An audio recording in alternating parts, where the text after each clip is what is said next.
We have CBN contributing reporter Chuck Holton. He was just in Colombia and joins us now by Skype. Chuck, tell us, how are things looking there today? Well, it is absolutely jubilant from the people that I talked to, the people that were on my plane, the Venezuelans, as we were leaving Cucuta early this morning. They all got the news at the same time that this had happened, and they were just cheering on the airplane.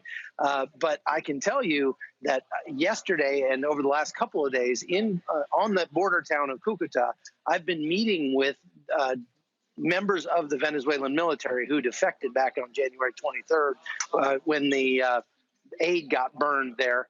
And what they were telling me is that this is something that has been planned for some time. Now, they believe it may have gone off a little bit half-cocked, but they told me that the military of Venezuela has been behind Guaido in large part. The vast majority of them have been behind Guaido, but they've been waiting for the right moment to strike because Maduro has been maintaining power through fear and intimidation. These troops have families, and if they stand up to Maduro, they and their families are at great peril. And so these soldiers that have been outside of Venezuela in Colombia for some time have been communicating secretly with their compadres in the military forces, and they're telling me that this is a widespread movement. This is not just in Caracas. We just got news that the military has detained the general in charge of all military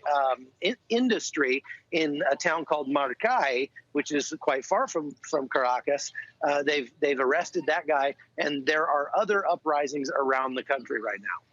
Chuck, do you think this is going to get violent? Is it going to get ugly before it gets better? Oh, it already is getting violent. There's no doubt about it. There was a lot of gunfire in the streets of Caracas this morning. Twitter was exploding with amateur video of people showing the gunfire and the fighting between pro-Guaido forces. And it was not other military forces so much as it was the colectivos, those biker gangs, many of them just criminals that Maduro has armed and allowed to basically keep order. Now, we did see some instances where the military was against itself, where they had military troops bearing down with their weapons on other military troops and proning them out on the ground, arresting them and detaining them. We also saw some military vehicles that were running down protesters. So there is violence happening already. And what we're seeing is I'm afraid the beginning. It's going to have to get bloody before this thing is over. Chuck, we appreciate your insights. We're glad to see you safe, and we really appreciate that report. Thanks so much.